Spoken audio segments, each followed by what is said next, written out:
icyitwa igikoresho cyose ninkubwira ngo nasanze mu nzu nta kintu kirimo kameye umuntu abagaho n'icyo sibyo hari uburyo ki nabaga natetsemo hari uburyo ki nabaga nakoze impande n'impande njye nageze mu rugo nsanga nta kintu n'amaterasi ninkubwira ngo nasanze nta kintu kiri mu nzu nakabaye nakubwiye wenda ngo naragiye nsanga imyenda yaragiye ngo ibikoresho by'ibyo byaragiye ngo nsanga muburi nasanze nta kintu kirimo. Mwaravuganye kuri telefone nyuma yo gukira? Nyuma yaho mu minsi yashize navuganye nawe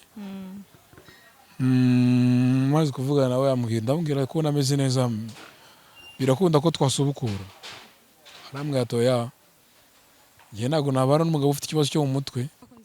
Dukurikiye ni kuri Keza TV show nk'ibisanzwe nongeye kubasuhuza mwese mukurikira ibiganiro byacu umunsi ku wundi ari abari hanze y'igihugu ndetse n'abari mu Rwanda muri rusange ndabasuhuje. Ndashimira ku bitekerezo byanyu kandi mugenda mwungura abo tuba twaganiriye nabo bagiye batandukanye n'izindi nama zigiye zinyuranye mugenda muduha umunsi wundi. Ndi kumwe na Lucky kwambaye amasengeri aho warabyibushye mwa Sinagereza ko ari kubyibuha buriya iyo warabyibushye. Kigali irashyushye. Kigali irashyushye. Irashyushye sana. Kazuba kakugezeho nawe. Bana bikomeye cyane. Igisatsi wongeye urakizirika ikidirede. Wasubije agafimbo. Nakashizeho. Nyuma y'igihe kinini tubona byaravuye ku murongo. Buriya niko byari byarashatse kugira ngo. Ariko biri seriye ntago di brag warabyibushye. Nyine uko nkubona niba ariko ntakunda kubona wambaye amasengeri. Bishoboka wenda ko niba ari kubibona ikaba ariko biri image. Kandi ubundi wakabaye warananutse bitewe n'ubuzima uvuyemo ariko hari abantu batananirwa n'ibibazo. Bibaho? Hari n'ubyibushye kubera nabyo. Hari n'ubyibuha kubera stress. Amakuru y'iminsi rero. Ntabwo ari bibi cyane. Amakuru y'iminsi rake. Meze neza nta kibazo. Urakomeye.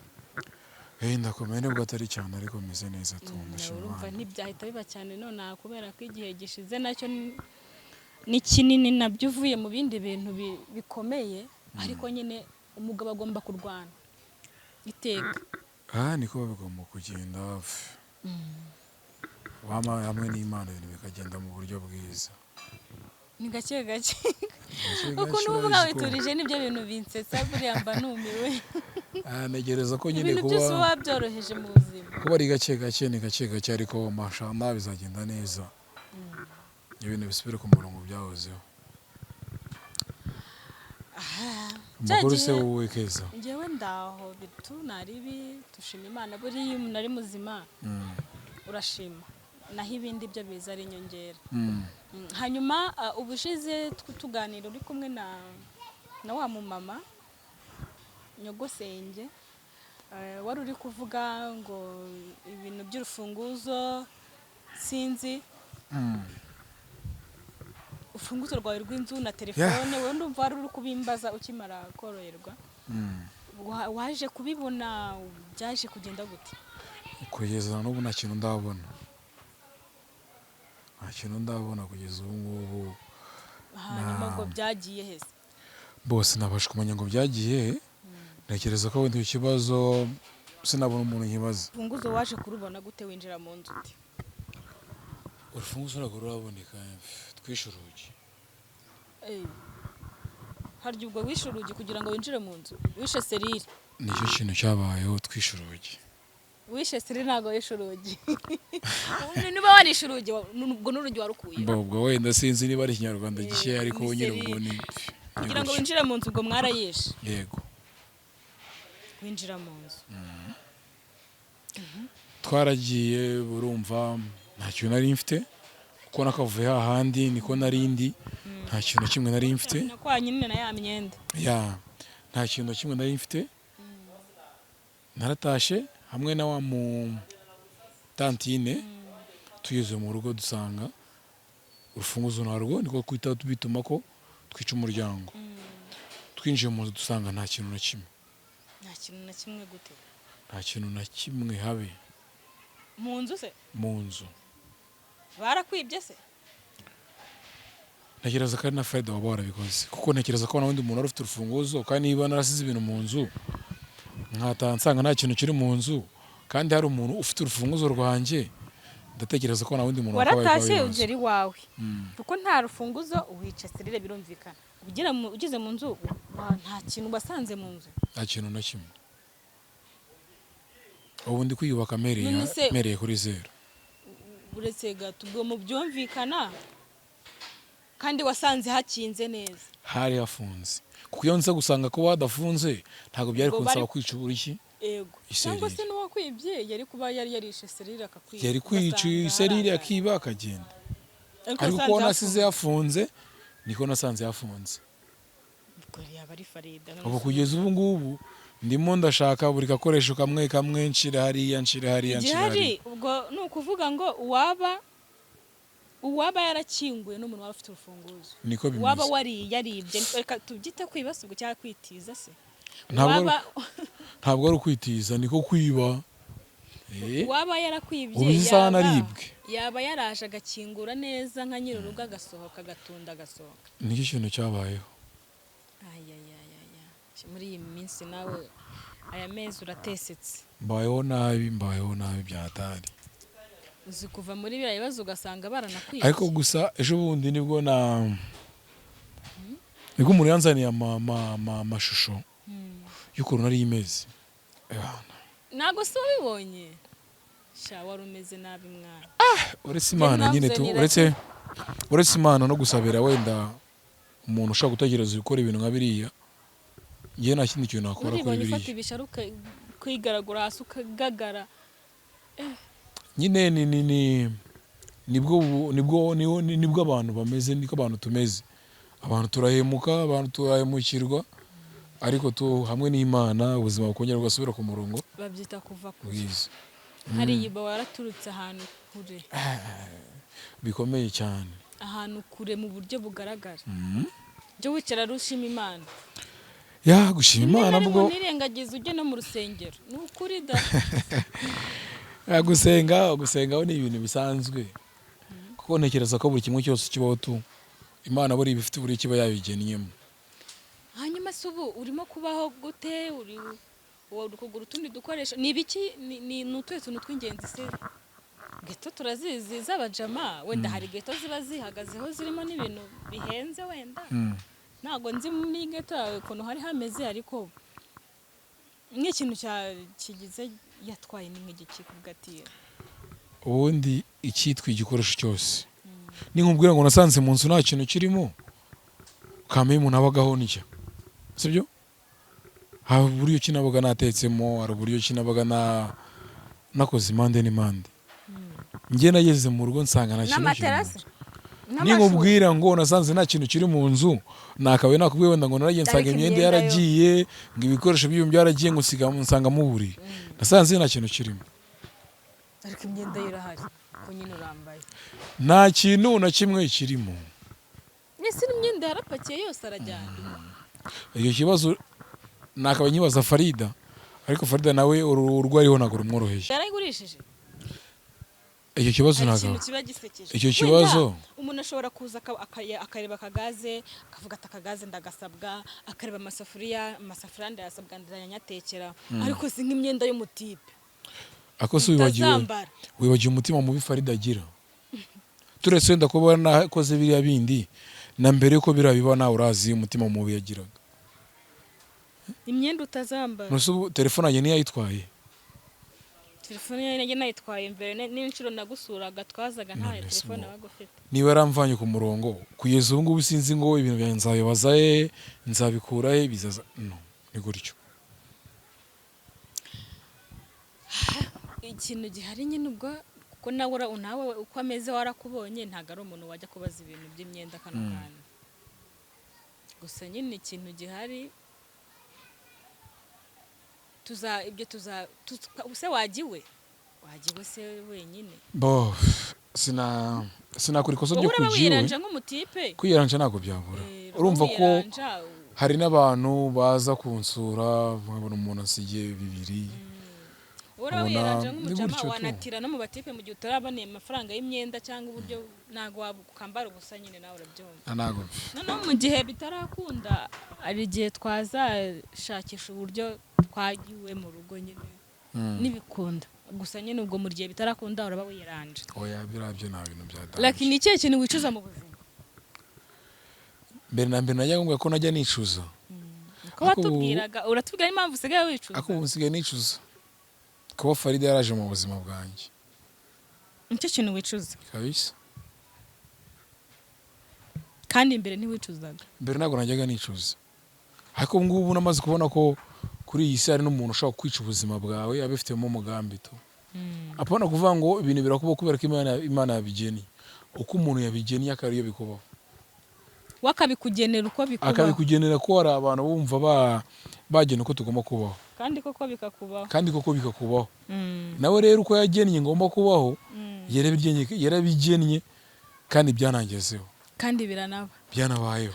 Bivuze mu buzima bwawe kuba waramenye Farida nicyo kintu kibi cya mbere? Ubu kuri ubu nicyo ndi kwicuza. Ukimara kumubona ameze kuriya wambwiye ko wabonye video zawe nawe umeze kuriya, kuba wowe waramubonye nawe ameze kuriya wumvise umeze ute? Wiyumvise gute? Sinavuga ko ndabyanezereje cyane cyane ko nta nubwo nari nzi uruhare yagize mu bintu byambayeho. Yego. Ariko nyuma yo kubona uruhare rusesuye ku bintu byambayeho, ntabwo naba nkawe ngo ngire umutima mubi nkawe. Ubuzima arimo ndabizi ko ntabwo ari bwiza, ako ntabwo sinanamwifuriza ngo bugumemo, wenda to inshallah igihe n'igihe azagaruka mu buzima busanzwe. Ariko ubuzima arimo nawe nibwo yahisemo, yifuje ko mbubamo, ariko nyine nawe igihe cyarageze kubera ko isi irikaraga. Isi no mubumbe. Uyu munsi birikaraga gutya finally bikarangira bigeze kuri buri twese. Nawe rero igihe cyo cyarageze ahora mu bibazo bitari byiza nk'ibyo nanjye nari ndimo. Wumva nta muwe umufitiye cyangwa imbabazi? Biriya byamubayeho nta kintu nabihinduraho, sibyo? Kubera ko ni uriya mutante wawe niwe wavuze ko yifuza ko nawe bimuvamo bikamujyamo. Mbese kuba Farida ameze kuri yana wowe nta ruhare wabigize? Nta ruhare mbifitemo, kuko wowe wagaruye ubwenge n'ubundi uriya mama nyine yabisabye ko bigomba kumujyamo. Kuba nyine kuba Farida ameze kuriya ntabwo ujya uvuga ati ko biri kose nubwo nawe adashobotse cyangwa nanjye nkureye ibi umutima wanjye ndumva mugiriye impuhwe, kumva mugiriye imbabazi nyine. Buriya rero ufite nk'ubushobozi wahita umukiza? Si icyo kumukiza cyo ntabwo ngitekerezaho cyane ko nubwo bushobozi ari ntabwo, ariko ntabwo umuntu twabanye ntabwo kabura. Ariko iyo ubuzima arimo ntacyo kubikoraho njye mfite ntacyo. Sinavuga ngo ndamugirira impuhwe cyangwa se ngo ndamugirira imbabazi, ariko nakifuje nibura kuba mbona noneho mpagaze neza wa muntu yifurizaga ibibi. Nubwo ibi byangezeho byose ariko nkabona arabinyuzemo, kuri ubu nkaba ameze neza. Nakifuje kuba abona noneho uko meze neza. Mbese wakifuje ko Farida yaba ari muzima akabona uko umeze, akaba abona noneho njyewe yifuzaga ko wenda nafa ubuzima bwanjye bwishe, iyi usanga mpagaze meze neza nta kibazo. Nakaba nifuza abona ko meze neza, ariko ubuzima arimo ntabwo bumwemerera, ntabwo byatuma bibona. Ariko wenda igihe nikigera azagaruka mu buzima bwiwe abone. Hari abantu benshi banditse muri comment bavuga bati Farida nawe niba bamukorere nk'ibyo yakoreye Lucky, turashaka kumubona nawe yangara ku musozi nyine. Ukumva abantu benshi kubera akabona buriya hari ukuntu wigaragaza mu bantu nyine, abantu bakajya bakubona muri iyo shusho idahinduka, ku buryo niyo wagize ikibazo runaka hari uburyo batakumva. Rero Farida bitewe n'ukuntu abantu bamuzi, nawe nyine abantu bifuje ko nawe amererwa kuriya kubera ibyo yagukoreye kandi akurenganya nta nikosa ufite. Abenshi bifuzaga ko amera kuriya, nkawe nk'umuntu yahemukiye mu buryo noneho bwihariye. Urumva twe twababajwe n'ibyagukoreye kandi akurenganya, ariko nkawe yakoreye icyo kintu kumubona ameze kuriya hari uwakuvuga ati njye ndumva naba nishimye mbonye ameze ko naba nishimye nk'uko abenshi bavuga bati turifuza ko nawe yamera kuriya yarahemutse ni umugome biki n'ibiki ariko wowe urumva ko uvuga uti nakifuje ko yaba ari muzima akambona ndi muzima. Yego.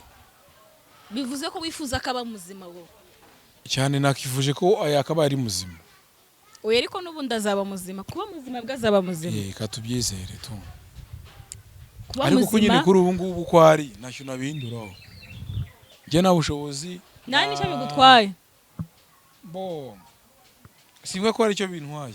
Ko n'ubundi kuba yarari muzima ko twararekanye nta kintu byari bintwaye. Nta n'ikintu byari bimbangamiye.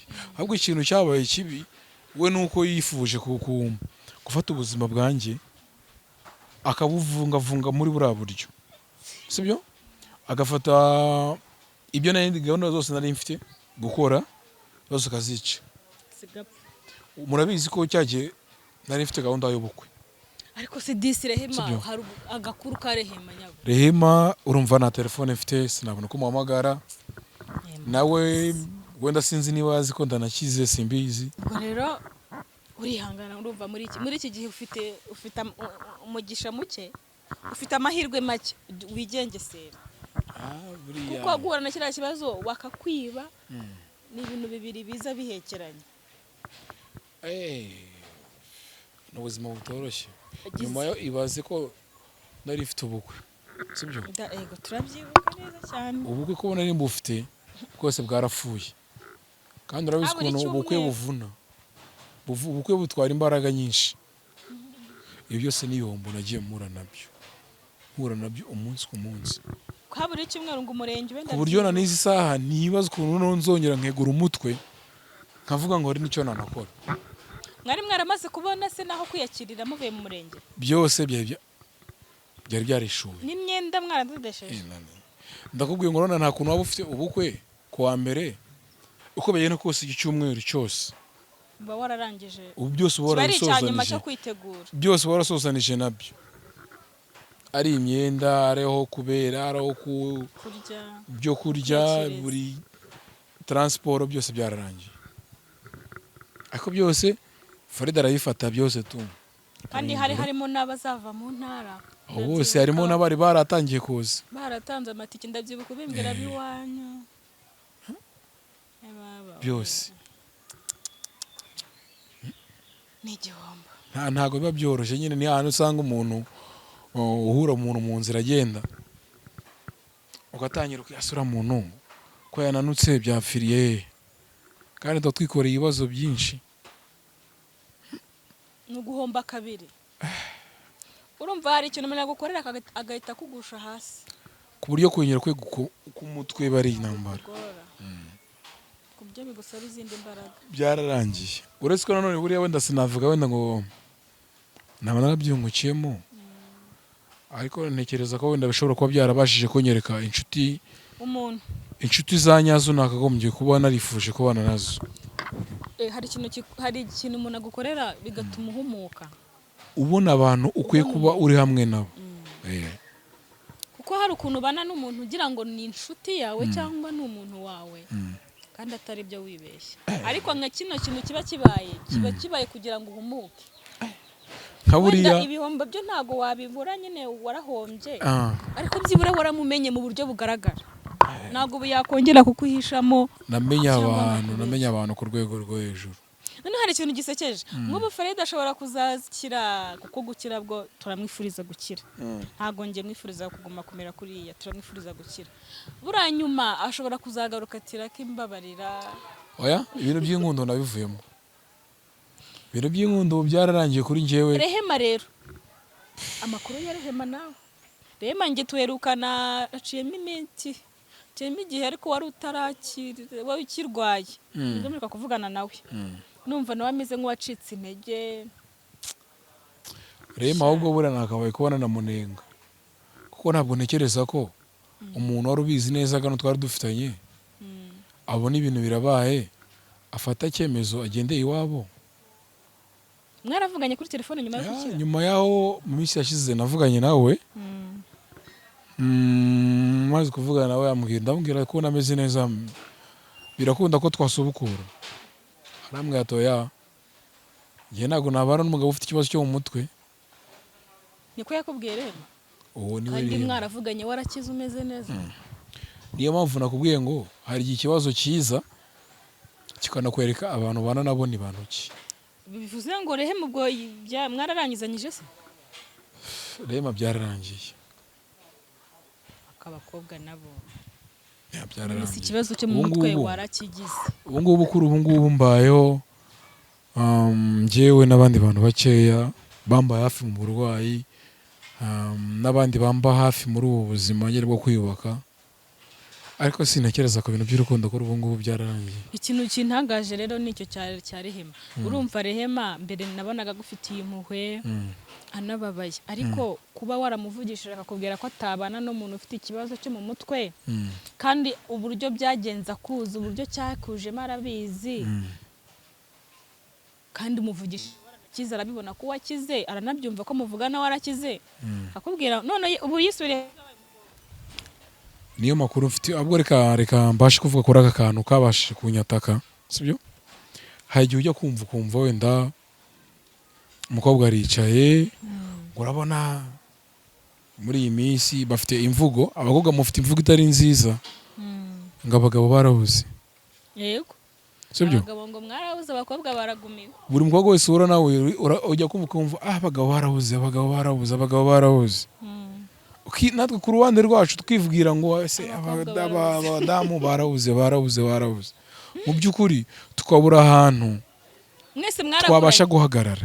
Mwese mwaraburanye. Ariko none ikintu nshaka kubwira abakobwa, by'umwihariko abakobwa, nujya wicara ukavuga ngo abagabo barabuze, ntabwo ujya wisuzuma. Ku rundi ruhande ujya kumva ngo njyewe ngo nshaka ngo umugabo ufite ibi n'ibi, ufite inzu i Kigali, ufite amafaranga, ufite business, nkora ngo mpindurire ubuzima. Ako se umukobwa wowe ufite iki kweri? Nta kintu nawe na kimwe ufite. Ari byabaye kuri uriya Rehema. Rehema ubu ngubu byararangiye, yanatumye nzinuka ikintu cyitwa urukundo. Kuko niba yaramaze kubona ubuzima nawe majije kujyamo, ntabwo yagombye kuba yaragiye kure yanjye. Ntabwo yarakwiye kukuba hafi. Ntabwo yaragakwiye kuza akamba hafi kugira ngo koko amenye ikibazo nyirizina aho kiri. Ariko yabonye ikibazo kiravutse nawe ahita ko agenda. Mu kugenda kwiwe ndihangana, mbaho mu buzima ntari nzi. Gusa ntabwo byari byoroshye. Ntabwo biba byoroshye. Rehema nawe buriya kwiyakira kwe ni kuriya yabyumvaga, yumvaga ariko sinzi buri muntu agira uko atekereza. Buriya yumvise ariyo mahitamo ye yamuturisha. Si amahitamo ahubwo buriya byanyeretse uwo yari we. Erega abantu bose, abantu baza bakwigira abantu beza, akenshi na kenshi baza kubera ko bagufitiye inyungu. Sasa rero yabona ya nyungu yaragufiteho bigeze, akomeza urugendo. Reka tugane ku musozo. Igihe Farida azakirira cyari cyo cyose tutazi, mugenera ijambo. Sinekereza ko agiye gukira ejo cyangwa ejo bundi. Yego sejo, ariko igihe cyose azakirira ndabizi kaza nkuko nawe ukimara koroherwa wakurikiranye ibyawe byose uko wari umeze, nawe azakurikira ibyawe. Mugenera ijambo igihe cyose azakirira azaryumva. Uzi nabwira Farida, ni ikintu gikomeye. Ni ikintu gikomeye. Farida namubwira ko akebo ntikayoba tu kajye wamugarura. Ibyo byabaye. Niyo byabaye nubwo ntabimwifurizaga, ariko ibyawe byarabaye. Gusa wenda nagaruka mu buzima bwiza, ntekereza ko ndashaka kuzicarana nawe noneho twembi turi bazima, nibibona byiza na mama akaba ahari, tukaganira story za buriya buzima bundi tuba turimo tumeze kuriya. Ahubwo ukwiye kuganira na mama we. Ni isi yindi wowe tuba turimo. Nyoko bukwe, reka mwite nyoko bukwe kubera ko yabayewe. Ahubwo ukwiye kuganira na mama we. Nawe byaba ari byiza pe, ntabwo byaba ari bibi. Wenda ukamuganiriza kuri icyo kibazo cyakubayeho. Ariko ntekereza ko bizanaba tu bizaba. reka dusoreze hano abari bashaka kureba Lucky ko nyuma ya buriya buzima yakomeje ubuzima nubwo n'ubundi hakirimo nyine imbogamizi zitoroshye. Ikindi kintu uriya ko wanyu uzamushimire yaritanze kugira ngo ukire. Hari isambu yatubwiye yagurishije ntago nzingereye ntiyabitubwiye. Isambu kugira ngo iyo sambu igurwe ngo nawe watanze amafaranga ntago yabivuze byose ariko ngo hari isambu yagurishije kugira ngo akuvuze. Amafaranga naba make. Hari ikindi kintu cyakabaye kiba kiriho rero. Uzamushimira uriya mu mama. Hari n'ikindi cyagomye kuba kiriho. Mbwira ku bajene. Abajene tugira defu. Fasha amafaranga ugiye mu tubari, ugiye mu byana. My friend, ibyo bintu nta nyungu. Tugerageze dushaka ahantu wa savingamo nashaka 10,000 ariko bishiremo. Nuvuga impamvu mvuze ko kantu ubwo butaka bavuze batanze bajya ngo mvuzwe nibwo buryo nabikozemo. Nabona 100 nkashira hariya. Nabona 50 nkashira hariya nkavuga ngo anytime agakantu gashobora kusapotinga. Urumva kandi byaranabaye ishamba byagenze neza. Reka dusoreze hano rero ibindi muzajya mugenda mubimenya gake gake. Kimwe tugira icyo tumenya namwe muzajya tubamenyesha. Bye bye.